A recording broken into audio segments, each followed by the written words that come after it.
NTA International News. Progress of Country at Heart of Prayer session as President Goodluck Jonathan joins in Day with Jesus for Nigeria in Israel. Museum of African Artifacts opens in Beijing, China. Plus, towards attaining world-class standards, federal government upgrade Nigeria's College of Aviation Technology to foremost training institution. Hello and welcome to the news from Abuja, Nigeria's capital. I'm Taiwo Odugbeson. Thanks for joining us. President Goodluck Jonathan has restated his confidence in Nigeria's capacity and efforts at developing as a nation, irrespective of the challenges facing the country. He was addressing a congregation of Nigerian Christian pilgrims at a Day with Jesus for Nigeria held in Israel. They report. A Day with Jesus is an initiative of the Nigeria Christian Pilgrims Commission for Nigerian leaders on pilgrim to Israel to rededicate Nigeria to the Lord Jesus Christ through special prayers and thanksgiving. President Jonathan said the tradition of periodic detachments from everyday business schedules at home to converge in Jerusalem for prayers is to strengthen the faith and believe in God as the supreme being. He said, with prayers, Nigeria will triumph over the deadly diseases, terrorism, kidnapping, and issues of corruption posing a great challenge to the country. I urge you, therefore, to commit our country into his care as you continue to pray. Let us stand firmly on his word, pray without ceasing, and believe in him to answer our prayers and entreaties. In the delegation of Mr. President include the General Overseer of the Living Faith Bible Church, Bishop David Oyedepo, some state governors, ministers, and senators. Nigerian Christian pilgrims also visited Israel for this year's Holy Pilgrimage. They prayed for divine intervention in tackling Nigeria's present security challenges ahead of the 2015 general elections. Amina Noajim, who is in Jerusalem, reports that pilgrims have been visiting holy sites. Nigerian pilgrims are in high spirit, some of whom are visiting the holy city for the first time. A lifetime experience it may be for some. The essence basically is for spiritual rejuvenation and in some cases, prayer for Nigeria. Places visited include the Mountain of Temptation in Jericho, the Church of Multiplication, Capernaum Town, among others. I can see that those two places and events I have read are real. Prayed for transfiguration, for transformation. A new beginning entirely for me. And I've seen God in a different way. Whatever God says is the truth. It doesn't change because of time. So many inspirations, so much of impartation that can change us so we can change our society. The pilgrimage continues as more Nigerians are expected in Israel the coming weeks ahead. About 30,000 pilgrims are embarking on this year's pilgrimage from Nigeria. The Church of Transfiguration is located on Mount Tabor. It is the traditional site of Jesus' transfiguration. This is also the place where Deborah defeated the army. From Mount Tabor in Israel, Amina Nujain, NTA News. Many thanks to you, Amina. Now to agriculture. Nigerian policy on food production and poverty eradication has been described as the best in West Africa in recent times, as the World Bank is looking at the possibility of exporting the initiative to other African countries. This effort has further encouraged foreign investment in food production in Nigeria. In this report, Musa Baba Aliyu looks at investment in Nigeria's agriculture. Transforming the agriculture sector under the transformation agenda in Nigeria is aimed at repositioning the sector back to the center stage of the country's economy. It is also aims at addressing the issue of poverty in the rural areas, youth unemployment, and over-reliance on imported food items. The transformation agenda is to create more than 3.3 million jobs through cassava, sorghum, cocoa, and cotton value chains. The initiative is expected to achieve an increase in food production of key staples by 20 million metric tons, of rice 2 million metric tons, cassava 17 million metric tons, and sorghum 1 million metric tons. This is expected to be achieved before the end of 2015. The government agrees that transforming the agriculture sector cannot be achieved without the private sector participation. We have private sector that have committed well over $1 billion into what these kind of things that you're seeing here that are also going to come on stream.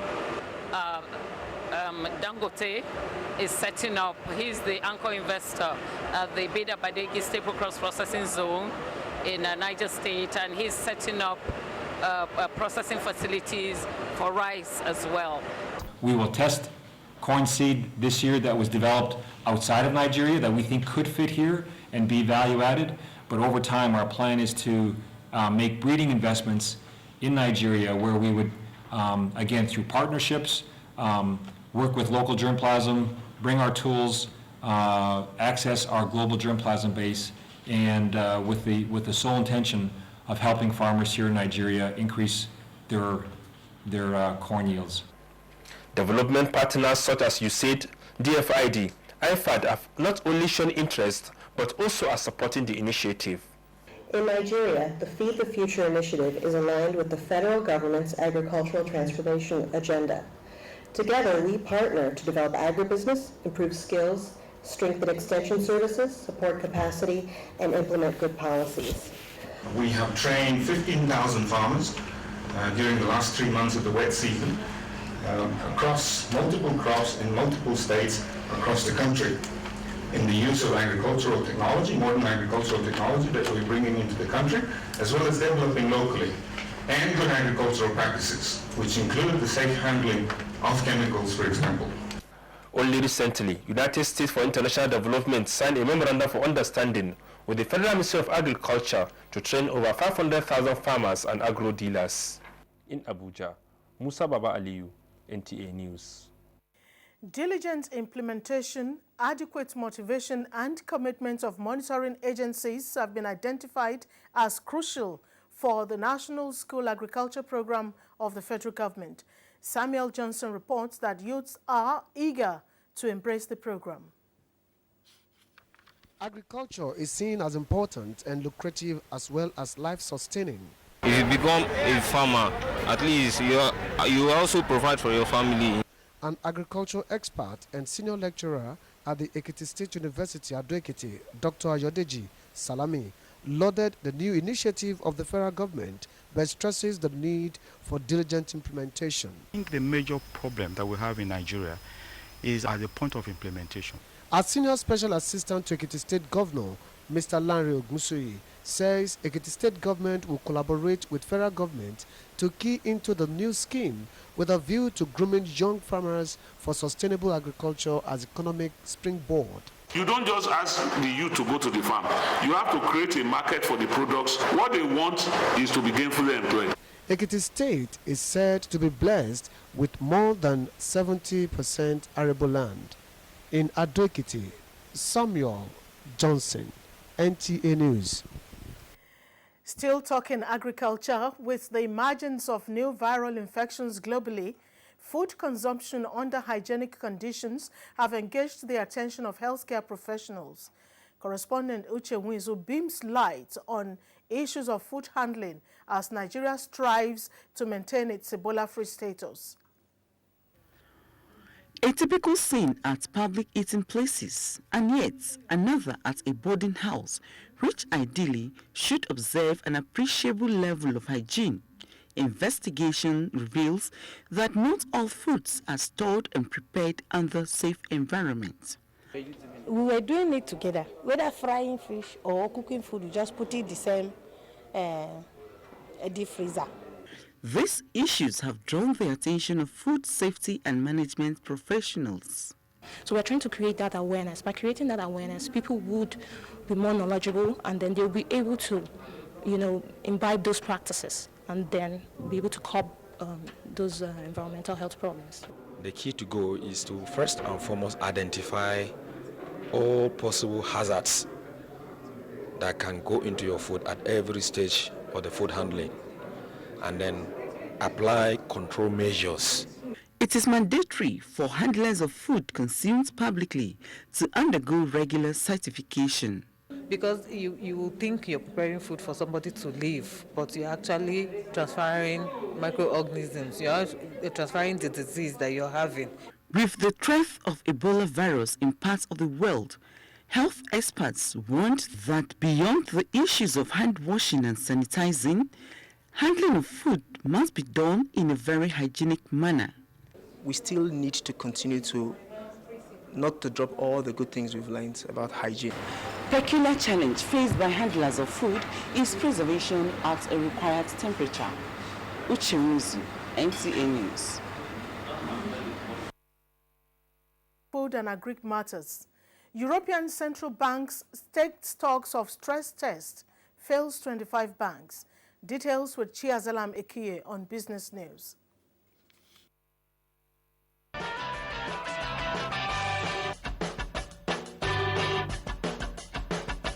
The European Central Bank says after a crunch audit aimed at preventing a repeat of the crisis that nearly led to the euro's collapse, a total of 25 banks out of 130 banks have failed the audit test. The European Central Bank says the EU has become more pressing in recent weeks as the Eurozone is moving on the edge of recession. The markets which are going to be most affected, certainly in the short term, are likely to be Italy, Spain, possibly Portugal, and Austria. Interestingly enough, there may also be some German banks. The ECB says the test and assessment will provide a high level of transparency on the EU banks' balance sheets, but noted that none of the banks were among the world leaders. Many institutions in Europe have increased their capital base, have reduced their risk-weighted capital, and thereby contributed to a more resilient financial system. The aim of the assessment was to ensure that financial institutions can again provide affordable lending to the real economy. Chiazalam Ekie, NTA News.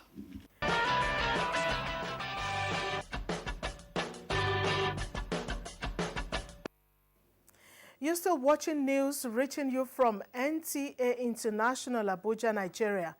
Earlier, we told you that President Goodluck Jonathan joined pilgrims at a Day with Jesus for Nigeria as he restated his confidence in Nigeria's capacity to develop as a nation.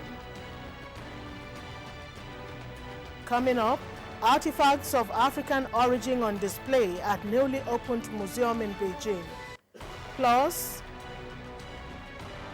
onslaught by jihadists worries President Abel El-Sisi. Details shortly.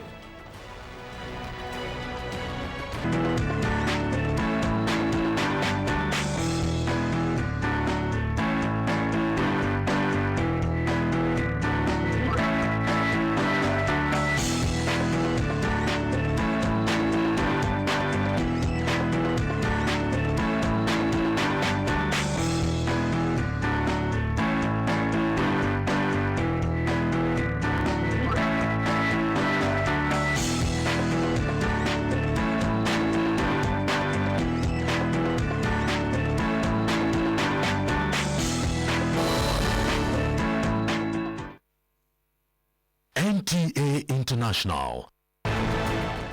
Thanks for staying with us.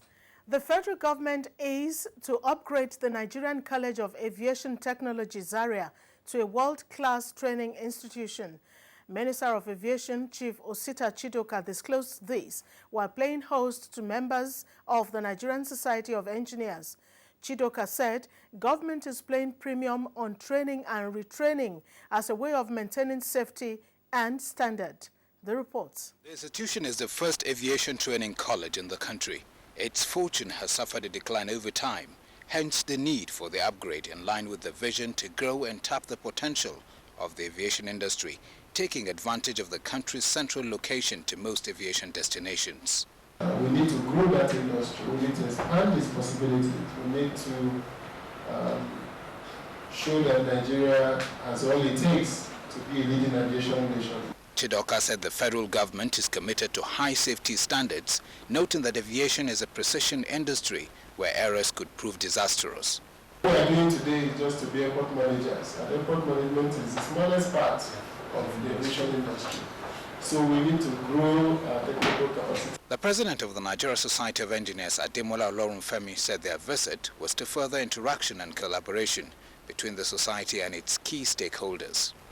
Olorunfemi commended the ongoing reforms in the aviation sector while stressing the need for proper manning of the engineering-based unit of the aviation sector by only registered engineers to maintain safety and standards. In Abuja, Ibrahim Adra, NTA News.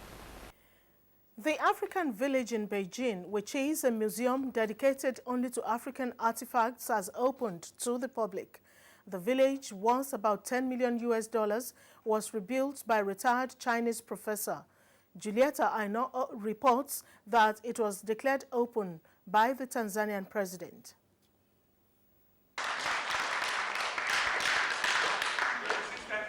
Officially declared opened by Tanzania President Jakaya Kikwete, the African Arts Village is dedicated to promoting African culture in China and improving China-African friendship.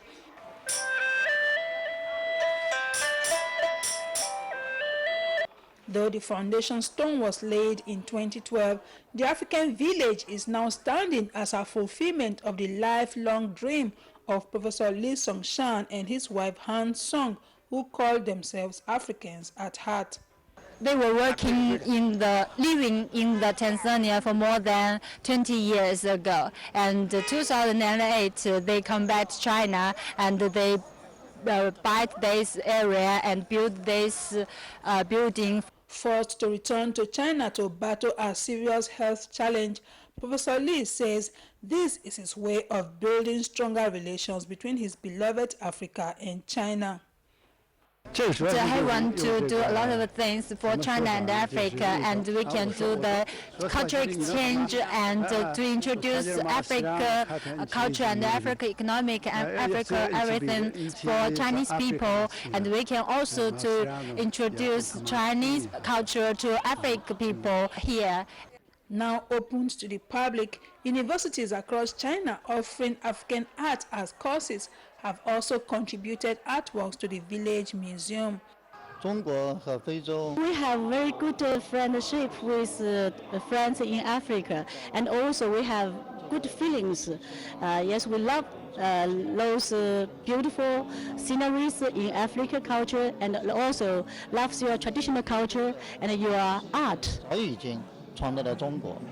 The 74-year-old Professor Lee and his wife have diverted their life savings towards the realization of the African village. It is also equipped with an auditorium and library for African officials. From Beijing, China, Julieta Aino, NTA. And in Egypt, successive onslaughts by jihadists is giving President Abdel Fattah el-Sisi sleepless nights. Waziri Zayanu reports on the latest in a string of bloody attacks against security forces in Egypt. Despite a massive operation in which it has deployed firepower of attack helicopters and tanks, the Egyptian army has so far not been able to crush the jihadists, who in turn continue to kill scores of policemen and soldiers since Morsi's overthrow. Al-Sisi's administration has been reiterating determination of the army and the police to take necessary measures to curb terrorism.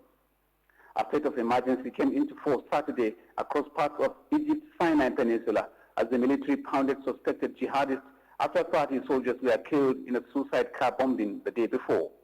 وأمل نساءهم اللهم آمنا فيهم عجائب قدرتك اللهم آمنا فيهم عجائب قدرتك. Security officials said a suspected jihadist behind the attack rammed into a checkpoint with an explosive packed vehicle, which also left 29 troops wounded, including a senior army official and 5 other officers.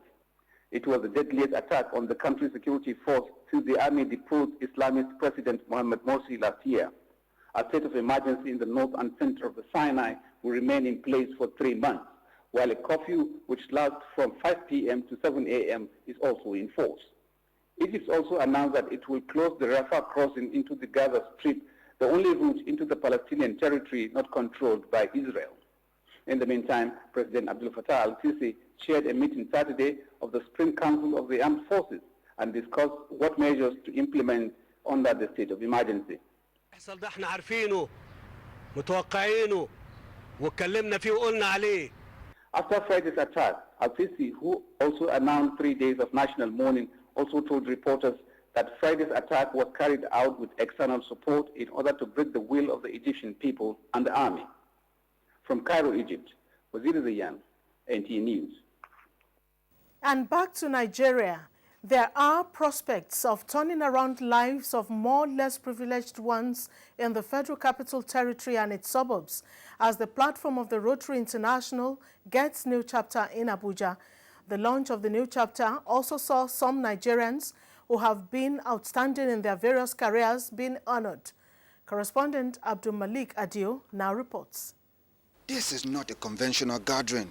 It is a gathering of professional elites with a difference. The one hoping to pass a strong message of hope in service to humanity. Us as Rotarians is a way of life. It means giving your time, your talent, your resources to do things that will address the needs of those that are less privileged. Service is finding a problem and solving it.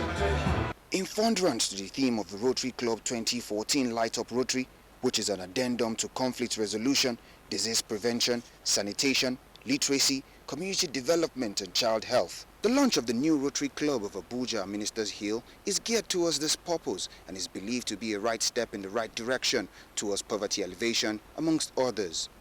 It's helping us to attain the goal that the Rotary International President has set for himself for this Rotary year by saying that by the time he hands over on the 1st of July 2015, he would wish to have grown Rotary membership to 1.3 million from the current 1.2 million Rotarians the world over. One of the highlights of the event was the presentation of the prestigious award of Paul Harris Fellow to well-meaning Nigerians, including the General Manager of NTA News 24, in recognition of their selfless service to humanity and professionalism. Thank you very much. What moved me towards Rotary is what you people call the ideal of service. Commitment to service creates a better society. If all of us buy this ideal, the society will be a better place. The District Governor Tolu Omoshola acknowledged some of the successes recorded since the inception of Rotary in 1905 and urged the newly chartered members to live up to their responsibilities. In Abuja, Abdul Malik Adio, NTA News. Now to sports update. The Super Falcons of Nigeria have won the 2014 African Women Championship. The Nigerian girls beat the indomitable Lionesses of Cameroon by 2-0 in the final played in Windhoek, Namibia. France-based Desire Oparanozie and player of the tournament Azizat Oshoala got the 2 goals for Nigeria. Really good at what she does, and Mani Christine obviously is a big defender. You sometimes have to be rough or maybe be able to take the game to at the throat, and she was able to do that, and she's not afraid to be able to get tickets for her country. Referee yet to give a caution in this tournament. He said she handled the game between South Africa and Cameroon, and no card was issued in that game. So he's very lenient to the players.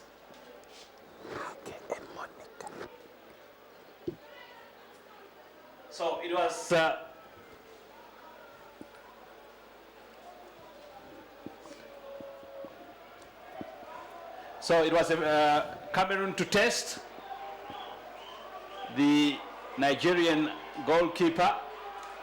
Now it's the other way around, and it's a lovely take. Oh, and what a goal! An early goal for Nigeria, and it's Desire Oparanozie scoring her 5th of the championship, and the champions are up and running. Yes, the champions are up and running. Desire Oparanozie really hitting it very well. She's now got 5 goals to her name, and I think the Cameroonian goalkeeper should have done better than that. If you've got the wall right there, my question is that why stand exactly behind the wall? She should have covered that angle where the wall. Logistics was also super great. So it really has been a great tournament. The moment that they have, what we have been waiting for, and there you have it, Nigeria, the champions of the 2014 African Women Championship. They have won it for the 7th time, and Nigeria are the best team in Africa yet again. That was the Super Falcons of Nigeria beating the indomitable Lioness of Cameroon by 2-0 in the final played in Windhoek, Namibia. Now, Monday's weather outlook is next in major cities across the world and Nigeria.